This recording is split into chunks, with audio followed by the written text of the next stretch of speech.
Hi guys, and welcome back to the channel. Thank you for joining me. As you can tell from the title, in this episode we'll be installing the main patio doors. But before I get into it, I just want to say a massive thank you to everyone who's recently subscribed. You're definitely making these videos much more enjoyable to edit.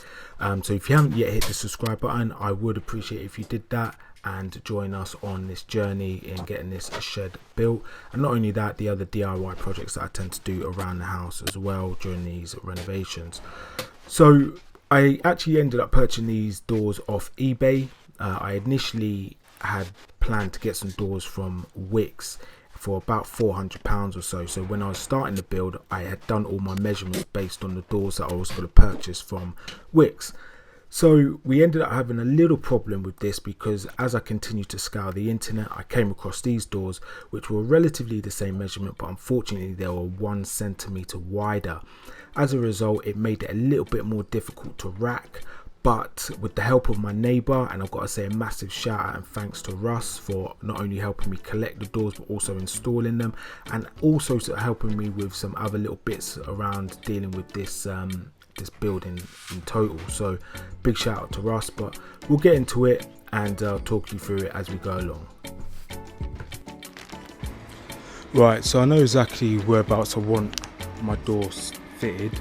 I want it basically right as far over to the front as possible. Reason being is because I would, once the cladding's on, I would like the doors to open full extent 180 as opposed to sort of hitting the cladding and stopping open. So I've just put a screw in there real quick just to hold it in position. The main part now is racking it.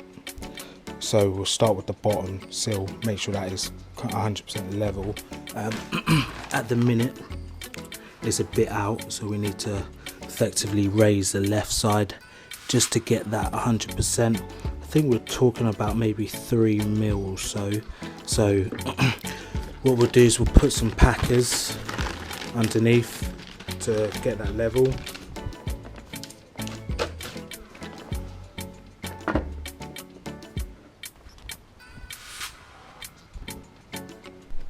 So as you can see, there is a lot of measuring in this part, so I really recommend that you do leave yourself enough space if you are also carrying out this project. Most people usually say about 1 centimeter, so 5 mil each side, which is usually a good gap.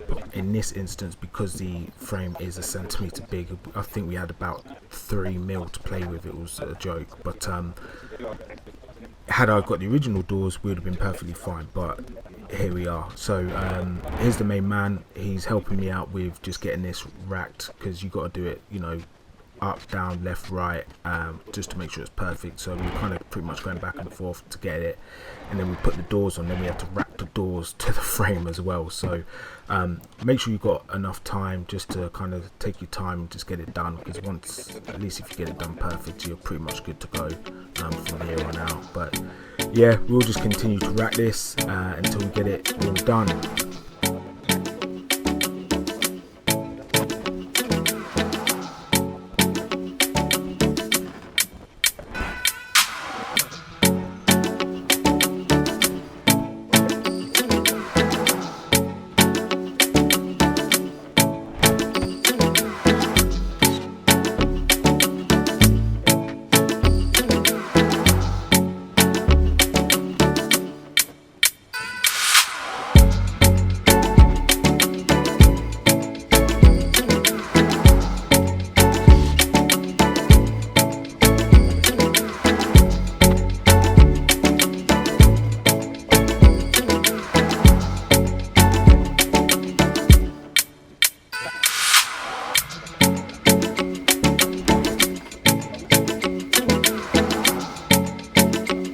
I wanted to show my losses as well as my wins in regards to this project, and yeah, here we are. So effectively I've had to just take out these 2 timbers. I was hoping that one would come out, but they both came out together because they were pinned so hard together. But effectively, as you know, I bought these doors off eBay.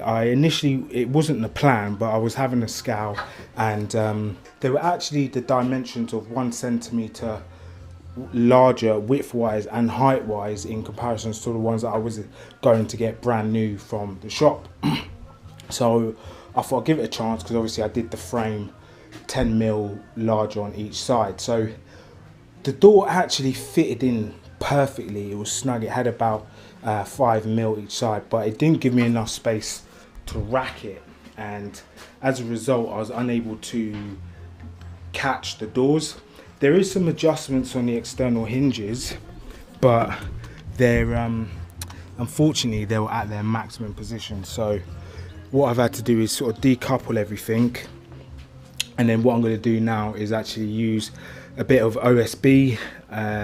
So I've got 18mm OSB and a 9mm OSB, and that is going to replace one of these joists, which will give me an additional I think about 8 to 10 mil. So that now give us enough room to rack the doors properly and get it all into place.